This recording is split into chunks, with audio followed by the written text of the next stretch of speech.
Well, since we're going... So Rex... Oh, come on. There's only one real possibility. Fatui. Shh. Lower your...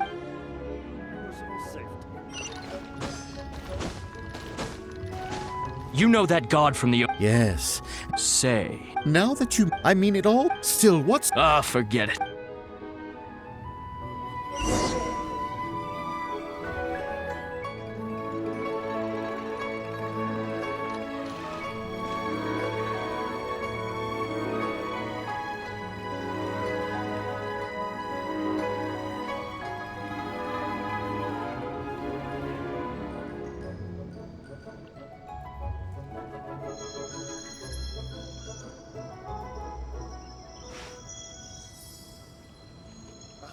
What if Master finds out?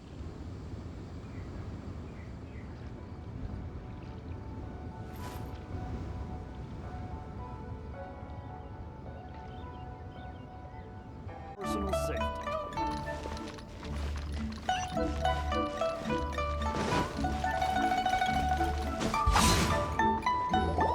Hear ye all!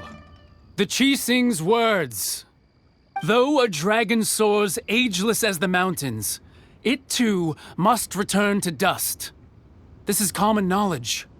Gods and adepti live glorious lives, but both light and shadow have their season. So too must they face divinely appointed trials. Rumors and hearsay abound on the streets that Rex Lapis was murdered. Now, let the truth be revealed. Having been thwarted in his trial, Rex Lapis's soul has recouped the celestial heights. He beseeches the people of Liyue to grieve not and to let not their hearts be saddened. Nor are they to believe street-born rumors or indulge in baseless speculation.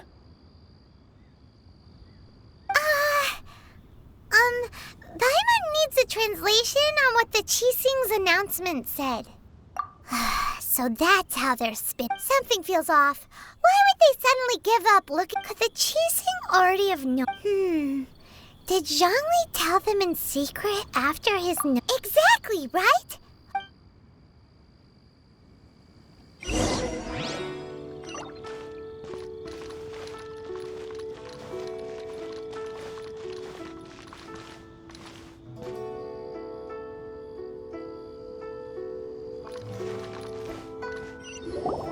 Look, it's Ningguang and Keqing. Are they saying something? Are their speeches over? As said previously, Rex Lapis's soul returning to the heavens is the end of the contract. And it is also the end of an era. 3,700 years of contracts burnt and reduced to ash. We, the people of Liyue, were indeed prosperous. But blinded by our prosperity, we forgot that time can be pitiless. The long, unending dream of our Archon walking among us. Now that we have awoken from our dream, we must learn to say farewell. Will you stand with us as we re-establish our contracts? As we build a new age of prosperity? So concludes the words of Her Eminence the Tianquan. Does Her Eminence the Yuheng have anything to add? Huh? Is she looking this way? Traveler. Yikes! She really is looking our way! Is that the traveler who they say defeated the ancient god? So young. The Liyue Chi-Sing always repay their debts. And as you have heard, our eyes see far and our reach is long. Name your price. You deserve that much. Whoa!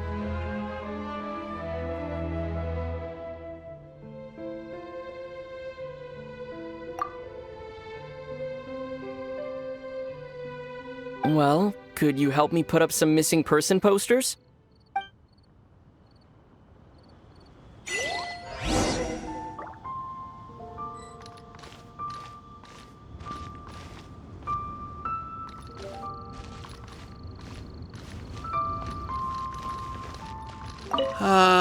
Rick.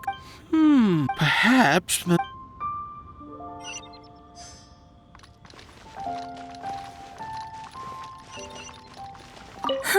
And to think I'd put my best perfume on before coming here, thinking you'd like it. But it seems as if those perfumes really were meant to be offered to Rex Lapis. Well, that's fine.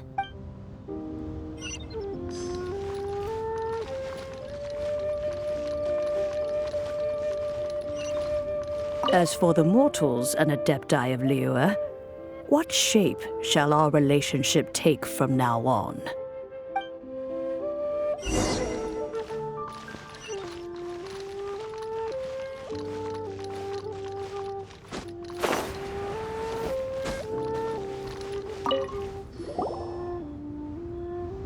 Hey, Zhongli! Look at this. Everyone in Liyue is caught up in their emotions, thinking that they'll never see Rex Lapis again. And here you are looking all relaxed. Why would I not feel more at ease after laying down the burden I have borne for 3,700 years? Right. If the two of you can spare the time, I should treat you to a meal at the Xinyue kiosk. Ha! That sounds like big talk, Zhongli. Paimon might have believed you if you were treating us to some third-round knockout, but you'd have to pay out your nose just to stand inside Xinyue kiosk. Are you sure you can afford it? You're right. I do lack the Mora. But why would Morax lack... As the Rex Lapis Morax, I can easily create Mora. But since I have chosen to walk this earth as the mortal Zhongli, I should abide by the same rules that mortals do. When I was journeying with you, though I still had the Gnosis in hand, I knew that I must soon retire from my role as an Archon, so I had to rehearse a little for my new life. Oh, no wonder! Paimon gets it now. You didn't look at the price tags when we were spending because you've never had to. But since you weren't used to not being able to just make more Mora as and when you wanted to, you had to try becoming a parasite to society who lives off of other people's credit. Well, we were only spending Fatui money. You don't have to say it like that. In the City of Commerce, we do not merely exchange money or goods. We also exchange knowledge, memories, and foresight, as well as positions, roles, and lives. The Archon Morax could never experience life as the true mortal Zhongli could, no matter how many times he descended to be with his people. I must thank you for that. I will treasure the memories that I made as Zhongli, traveling the streets of Liyue with you. That is true. But there is no journey that does not end. No meetings without partings. Paimon thinks that we should make a move and continue our search for the Seven. I fear that continuing your journey may be difficult. The nation that neighbors Liyue by sea, Inazuma, is presently closed. The Electro-Archon Ball. And just as the people of Liyue preferred to call me Rex Lapis, she too goes by another name among locals in Inazuma. Paimon thinks we've heard that one before. Raiden? That is the case. And since Raiden is also the shogun of the Inazuma Bakufu, people call her the Raiden Shogun. That said, though people at the wharf were saying that the situation in Inazuma is very tense, Paimon doesn't remember that always being the case. It wasn't that bad last year. Zhongli, since you're Rex Lapis, shouldn't you know something about what's happening there? Just how did Inazuma become a closed nation? It's because of visions. Visions? When faced with circumstances beyond their control, humans often bemoan their lack of power.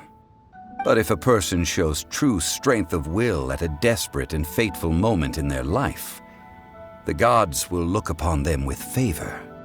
This is what visions are. Magical foci bestowed upon those who have been acknowledged by the gods. Uh-huh. That's how people in Teyvat see it. But starting from last year, the Raiden Shogun began promulgating the Vision Hunt Decree. Vision Hunt Decree? Yes. It was an order to seize all visions within Inazuma's borders, and to inlay them upon the hands of a statue of the 1,000-armed, 100-eyed god. They want to seize visions. But why? Aren't visions blessings from the gods? I should think that in the Raiden Shogun's eyes, it is precisely because they are divine blessings that they should be under the sole dominion of divinity. Whoa, that's harsh.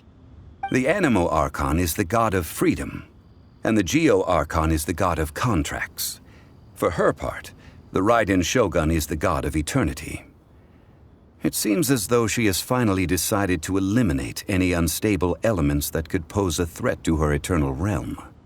The fact that even I, the oldest of the 7, have now passed away, will only strengthen her resolve to pursue eternity. Knowing her, she must have again quoted that adage she is most fond of when proclaiming that decree to her people. 7 ideals for 7 gods, and of these, eternity is nearest unto heaven. All right then. Was there anything else you wished to know?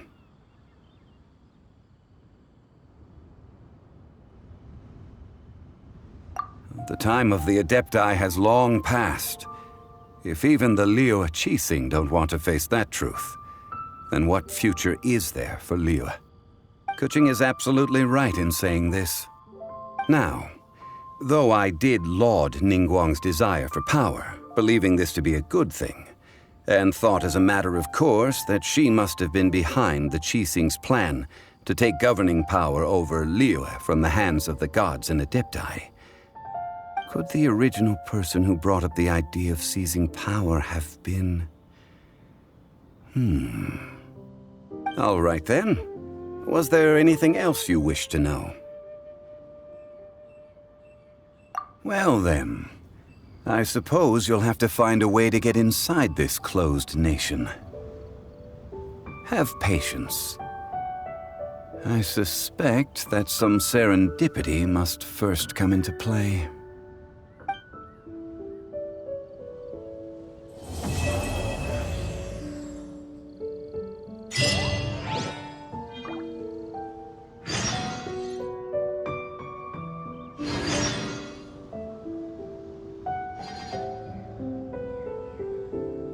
All right then. Was there anything else you wished? Well then, I suppose you'll have to find a way to get inside.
Children, come, come. Oh, what is it? Oh, no. In fact, my old friends and I have been putting our heads together to think of what sort of gift we might